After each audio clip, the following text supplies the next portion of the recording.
Buongiorno cari amici, benvenuti anche oggi a una pillola del vostro Marietto veneziano. Bene, da come avrete visto dalla mascherina, oggi parleremo di talismani, che non sono da confondere con gli amuleti e con i sigilli. Diciamo che i talismani viaggiano più che altro a fianco ai sigilli e gli amuleti sono totalmente un'altra cosa. La prima cosa che uno si chiede: sono potenti, valgono i talismani? Sì, i talismani valgono molto e possono aiutare. Sono praticamente dei sigilli, ma magari fatti con altri materiali. Possono essere, di solito in teoria, dico in teoria, dovrebbero essere fatti al momento, però si possono utilizzare anche degli oggetti magari cari al possessore. Generalmente si fanno o in oro oppure in materiale solido che possa resistere, perché vengono impregnati delle energie che l'operatore magico imprime a dipendenza dei bisogni. Chiaramente ogni talismano deve soddisfare un bisogno, un bisogno astrale energetico del richiedente l'oggetto, praticamente di protezione, perché praticamente il talismano va a chiudere, a rinforzare la carenza energetica vibrazionale del soggetto che lo chiede. Sono quasi come dei sigilli, solo che nei sigilli, ad esempio, abbiamo i sigilli planetari salomonici, e i talismani possono essere anche caricati con geni, a dipendenza sempre dell'operatore che li crea. Il suo costo parte sicuramente da minimo 120 euro e vanno fino a 1000-2000 euro, a dipendenza sempre del bisogno delle forze che si vanno a imprimere, alle energie che si vanno a imprimere sull'oggetto. Alcuni talismani hanno una durata, altri invece durano tutta una vita quanto la vita del possessore. I talismani migliori sono chiaramente fatti quelli in oro, ma sono anche più rari. Io personalmente ho potuto analizzare dei talismani che erano più che altro dei sigilli, e devo dire che alcuni talismani erano dormienti, nel senso che non operavano attivamente, aspettavano solamente che chi li aveva commissionati aveva bisogno di quella determinata energia, ma se analizzavano col pendolino radioesteticamente sembravano che stessero dormendo. Nella realtà non è che erano inattivi, è che chi li aveva commissionati in quel momento lì non aveva bisogno di quelle forze e quelle energie.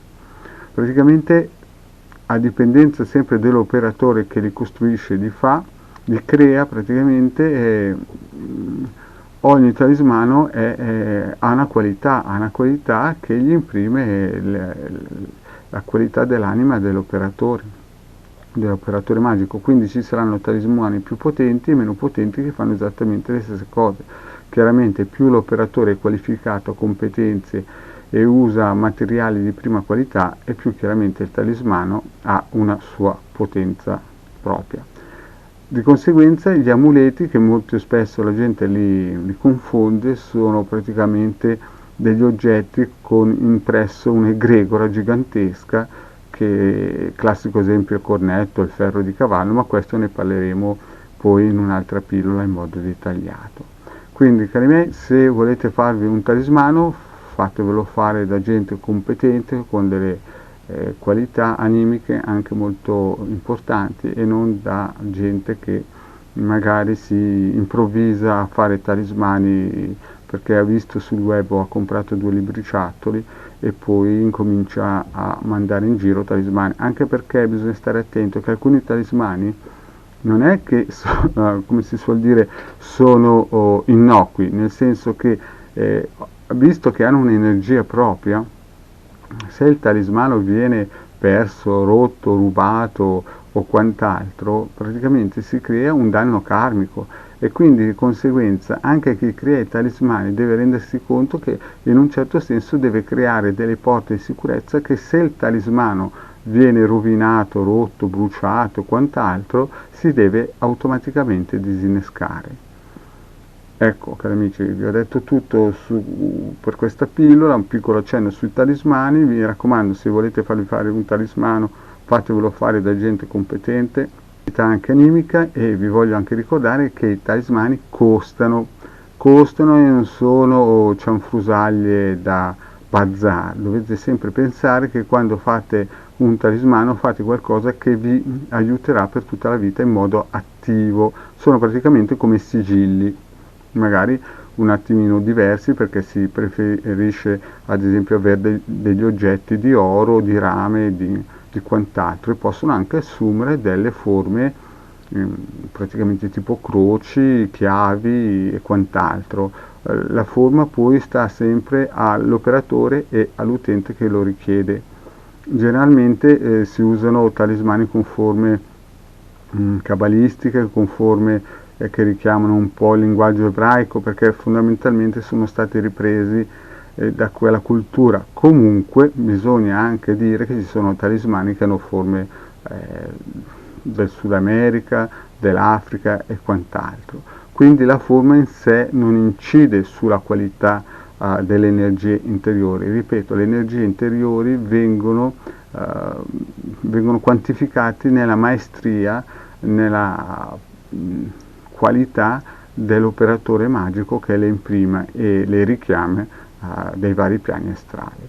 Quindi ricordiamoci sempre che poi i talismani lavorano nell'astrale e quindi sono praticamente delle chiavi, delle porte che proteggono l'astrale e lo incentivano in modo attivo.